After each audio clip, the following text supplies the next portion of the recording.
এগেনস্টে হয়েছে, চ্যালেঞ্জ করে বললাম আপনাদের, আমার এগেনস্টে হয়েছে। আমি 15 বছর ছিলাম পাকিস্তানের দালাল, ওভারনাইট আমি ভারতের দালাল হয়ে গেছি। আমি কি হাইকোর্টের বিচারককে সরাতে পারি? হাইকোর্টের বিচারক জামিন দিলে আমি কি হাইকোর্টের বিচারক ব্যবস্থা নিতে পারি? ভাই একটু সাউন্ড করে বলেন, পারি? পারি? তাহলে হাইকোর্টের বিচারক যদি জামিন দেয়, হাইকোর্টের বিচারক যদি অন্যায়মূলক ভাবে জামিন দেয়, সেটা হাইকোর্টের বিচারকের দোষ। আর হাইকোর্টের বিচারকের নিয়ন্ত্রণকারী হচ্ছে প্রধান বিচারপতি। তাহলে প্রধান বিচারপতি হচ্ছে প্রশ্ন করবেন। আমাদের অন্তত 3-4 জন উপদেষ্টা বিভিন্ন সময় পদত্যাগ করতে চেয়েছে। আমরা যখন প্রত্যাশা করি, আমাদের এই বিপ্লব পরবর্তী সময়ে প্রত্যাশা ম্যানেজমেন্ট একটা বিশাল ব্যাপার হয়ে দাঁড়াইছে। আমি একটা ছোট্ট করে আপনাদের ঘটনা বলি। আজকে যে বাংলাদেশের ফুটবল টিম আছে, এই ফুটবল টিমকে যদি পৃথিবীর শ্রেষ্ঠ দুটা কোচের নাম বলি, ম্যানেজারের নাম বলি, একজন পেপ গার্ডিওলা আর একজন হচ্ছে জেনেদিন জিদান। এখন যেন বাংলাদেশের ফুটবল টিমকে যদি জেনেদিন জিদানের হাতে দিয়ে দেন, 1 বছরের জন্য ট্রেনিং করাবে, জাস্ট বাংলাদেশে সে ট্রেনিং করাবে, অন্য লজিস্টিক কিছু দিবেন না, জাস্ট ট্রেনিং করাবে। বাংলাদেশের ফুটবল টিম কি ওয়ার্ল্ড কাপে মূল পর্বে খেলার যোগ্যতা অর্জন করে ফেলবে? টাইম তো লাগে, ক্রম বিকাশ তো লাগে। তারপর আমাদের সরকারের সাফল্য নিয়ে অনেক সমালোচনা থাকতে পারে, কিন্তু আপনাদের কি কিছু জিনিস কখনো চোখে পড়ে নাই?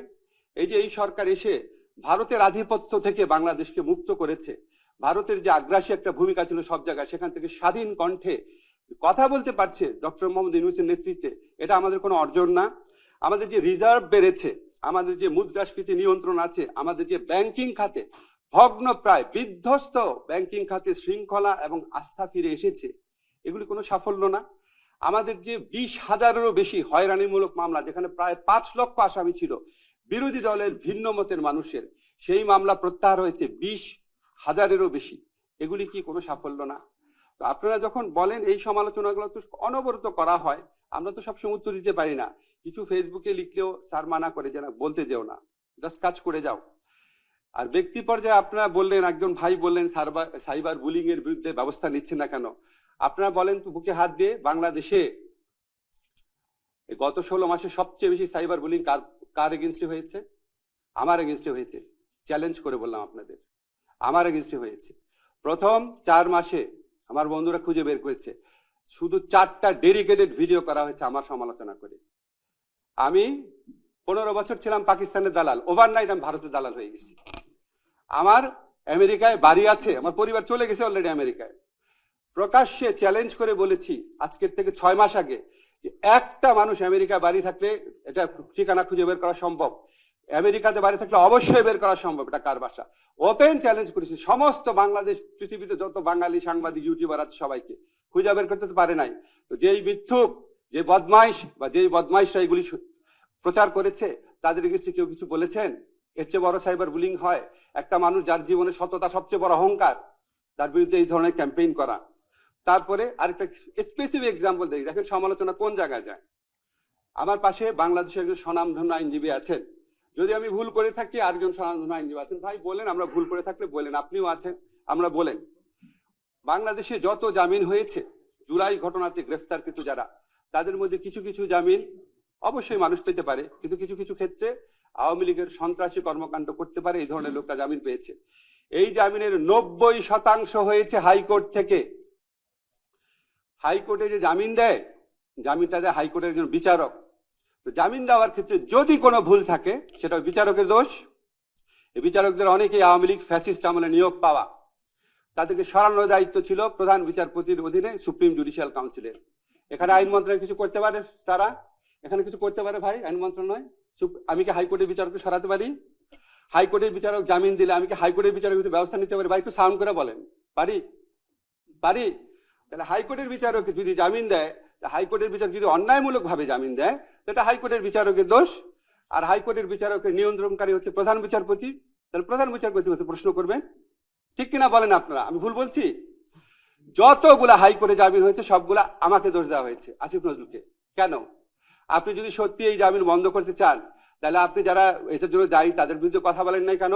আওয়ামী লীগের ফ্যাসিস্ট আমলেও তো আপনারা সিনহা, শামসুদ্দিন মানিক, খায়রুল হকের বিরুদ্ধে আমরা কথা বলেছিলাম।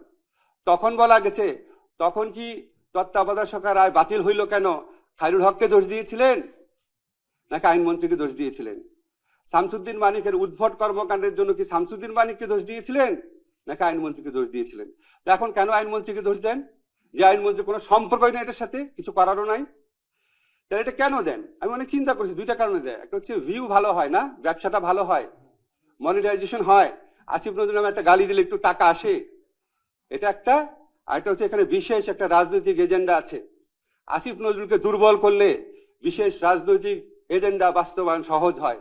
এই দুইটা ছাড়া আমি কোনো কারণ দেখি না।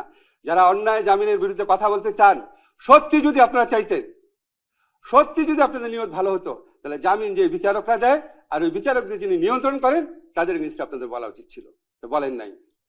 এটা হচ্ছে উদাহরণ দিলাম ব্যক্তি পর্যায়ে আক্রমণ কোন জায়গায় গেছে। আপনি বলেন, একজন বলে গেলেন যে আমরা কেন পদত্যাগ করি না, পরে জানবেন আমাদের অন্তত 3-4 জন উপদেষ্টা বিভিন্ন সময় পদত্যাগ করতে চেয়েছে। এই অন্যায় আক্রমণ, অন্যায় সমালোচনা, সারাক্ষণ গালাগালি, অশ্লীল অশ্রাব্য গালাগালি, প্রাণ নাশের আশঙ্কা, মানে প্রাণ নাশের হুমকি, অবর্ণনীয় জীবন, এই জীবন কে উপভোগ করে? আমাদের প্রধান উপদেষ্টা বলেছেন এটা একটা টিম, একজন পদত্যাগ হলে আরেকজন মনোবল নষ্ট হবে, আরো দাবি আসবে, আমরা কোনো কাজ করতে পারবো না, কাজ করে যাও। তো কাজ করে যাচ্ছি। এখন যখন আমাদেরও বলার সময় আসবে, সবকিছু জানবেন, বাংলাদেশে থাকবো, সমস্ত কিছুর উত্তর দিব, এবং আমার তো নিশ্চয়ই সততা এবং আত্মবিশ্বাস আছে, সবকিছু একসময় সবাই জানতে পারবেন। আমার শুধু একটা জিনিস মনে হয় কি, যে আমাদের প্রত্যেকেরই, দেখেন এখানে যারা আসছেন প্রত্যেকে ব্যক্তি এজেন্ডা নিয়ে কথা বলেছেন। আমি কারো নাম বলতে চাই না, এমন লোকও আছেন যিনি একটা তদবির করেছেন, শুনি নাই, সমালোচনা শুরু করে দিয়েছেন। যিনি একটা বড় দলে নমিনেশন চেয়েছিলেন, পান নাই, সে বড় দলের সমালোচনা করা শুরু করে দিয়েছেন। যিনি একটা অন্যায় একটা সুবিধা চেয়েছেন কোন একটা প্রতিষ্ঠানের কাছে, পান নাই, সেই প্রতিষ্ঠানের সমালোচনা করা শুরু করে দিয়েছেন। এখন আমরা ইংরেজিতে একটা কথা আছে, you get the government you deserve. আমরা কি নিজের সংস্কার করেছি? আমরা কি নিজের চিন্তা ভাবনা, নিজের সততার সংস্কার করেছি? আমরা কি আমার প্রতিষ্ঠানের সংস্কার করেছি? এই যে সমস্ত পত্রিকা অফিস আছেন, এনজিও আছেন, বিভিন্ন অ্যাক্টিভিস্ট প্রতিষ্ঠান আছেন, আপনারা আপনাদের সংস্কার করেছেন? এই যে রাজনৈতিক দল আছেন, আপনারা আপনাদের সংস্কার করেছেন? তো সব কোনো কিছু করবে না, সবাই হচ্ছে কি আমি একা সবাইকে দোষ দিব, সবাই সবাইকে দোষ দিবে। নো, আমি তো বলছি আপনাদের আমাদের অনেক ব্যর্থতা আছে, অনেক ভুল আছে। প্রথমেই বলেছি 10টা জায়গায় অন্তত 4টা জায়গা ঠিক করেছি, 6টা জায়গা করতে পারিনি। 6টা জায়গা তো অবশ্যই বলবেন, 4টা জায়গা অ্যাকনলেজ করেন।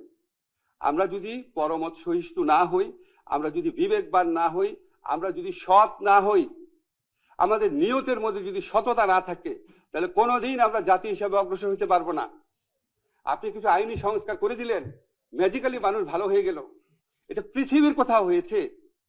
একটা দেশ ইংল্যান্ড, ওখানে সংবিধানই নাই, আর আফ্রিকান যে কোনো দেশে দেখেন সংবিধান, হাজার হাজার ভালো আইন আছে, তো ওখানে কি বেটার গভর্নেন্স প্রতিষ্ঠিত হয়েছে?